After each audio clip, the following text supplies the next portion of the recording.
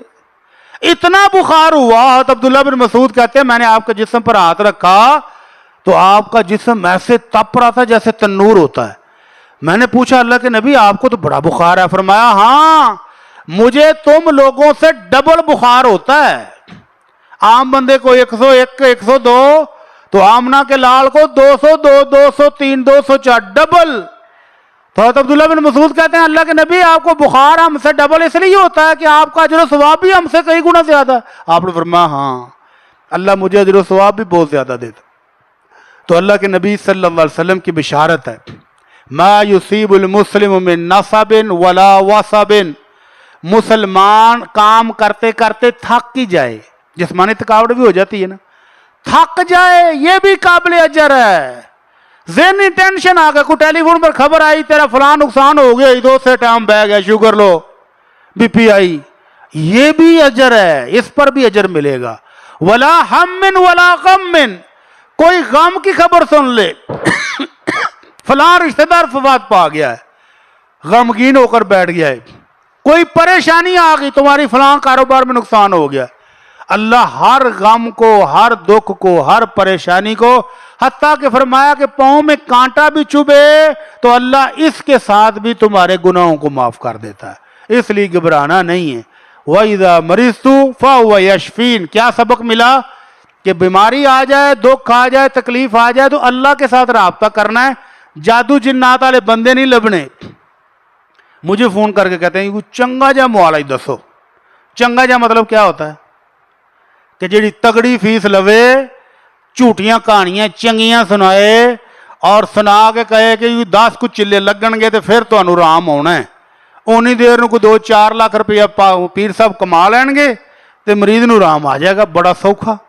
اور جس کو آپ دم کر دیں، دم کر کے کہیں جی اللہ تعالیٰ آپ کو شفا دے، وہ کہ مولوی صاحب کچھ بھی نہیں کیتا، ککھ بھی نہیں، میں بڑی شہرت سنی تھی، ککھ بھی نہیں، انہوں کو ہے ہی کچھ نہیں۔ اور جس کو آپ جھوٹی کہانیاں سنائیں آدھا گھنٹہ لگا کے منتر شنتر پڑھ کے اس سے کوئی 10 15 20 ہزار نکلوا لیں، ویسے کنی فیس چل رہی آج کل؟ مینوں تو دس دیو میں کیڑی لینی۔ ایک دم کا جو پاکستان میں ریٹ چل رہا کتنا ہے نہیں پتا، یا دسنا نہیں چاہتے؟ ایک دم کا 2.5 لاکھ روپیہ بھی ایک پیر صاحب نے لیا ہے۔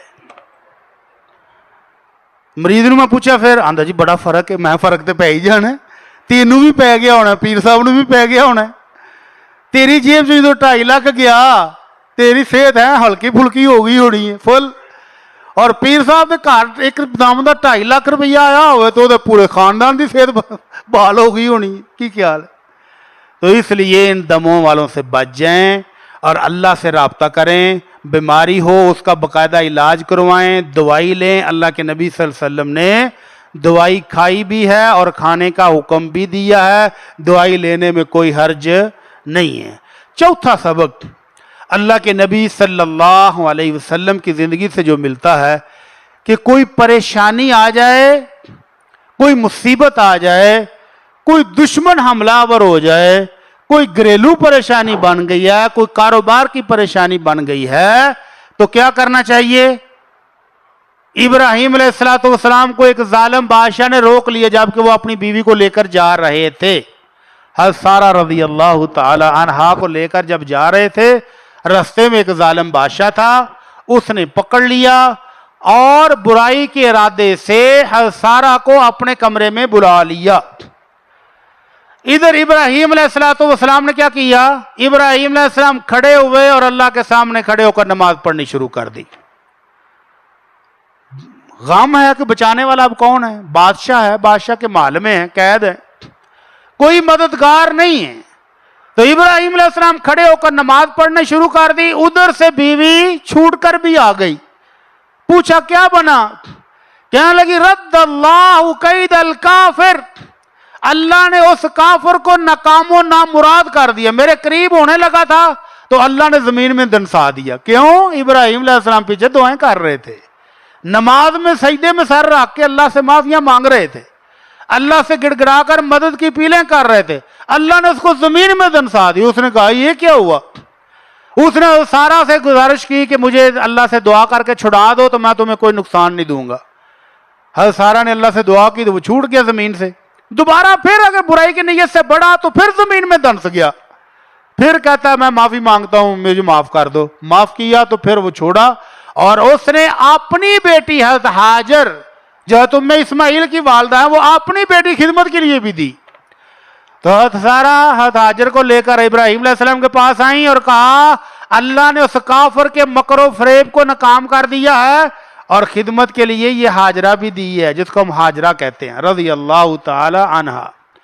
تو یہ تھا سبق ابراہیم علیہ السلام کی سیرت سے کہ کوئی غم پریشانی آئے تو نماز پڑھے۔ اللہ کے نبی صلی اللہ علیہ وسلم فرماتے ہیں جب چاند گرہن لگے، سورج گرہن لگے تو پریشان نہیں ہونا، فافزعوا الی الصلاۃ، بھاگ کر جاؤ اور نماز پڑھنی شروع کر دو۔ آمنہ کے لال صلی اللہ علیہ وسلم مشکل ترین لمحات میں 313 صحابی لے کر بدر کے میدان میں کھڑے ہیں اور صاحب نے کافر کھڑا ہے، تو آپ نے ساری رات نماز پڑھ کر اپنے رب سے مدد مانگی۔ اسی طرح اللہ کے نبی صلی اللہ علیہ وسلم فرماتے ہیں اگر کسی شخص کو کوئی گناہ ہو جائے، کوئی پریشانی آ جائے، بہترین وضو کرے، وضو کر کے اپنے رب کے سامنے کھڑا ہو جائے اور 2 رکعتیں پڑھے تو اللہ گناہ بھی معاف کر دے گا، مشکل سے زیادی بھی دے دے گا۔ اللہ سے دعا ہے کہ اللہ ہمیں عمل کی توفیق عطا فرمائے۔ وما علینا الا البلاغ المبین۔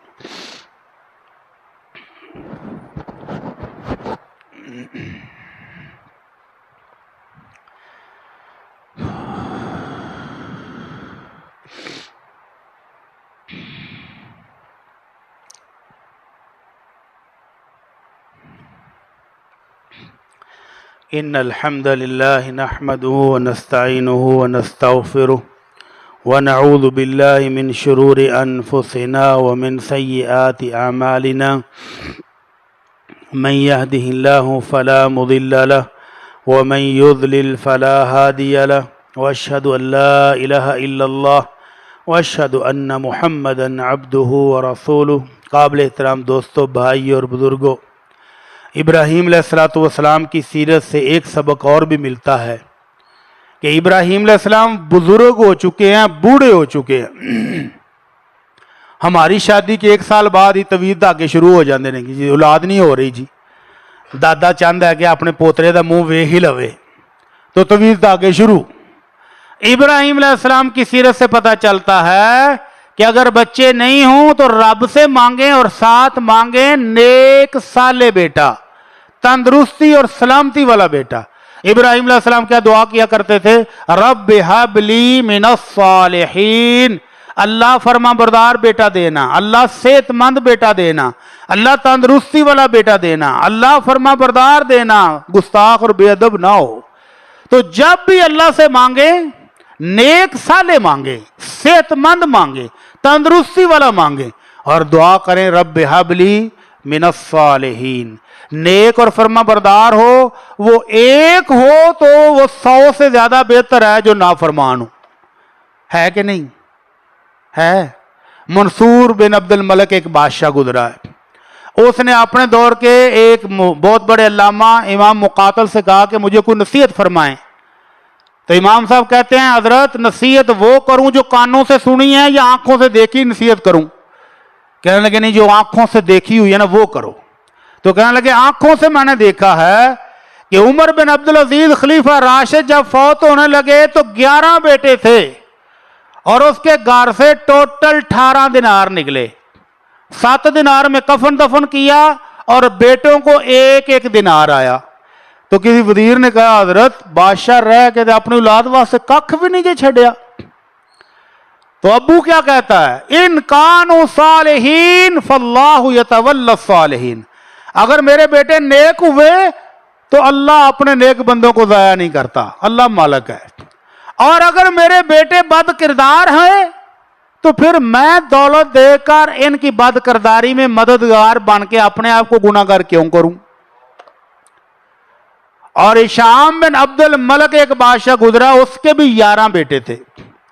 جب وہ فوت ہوا تو 10-10 لاکھ دینار ایک بیٹے کو آیا،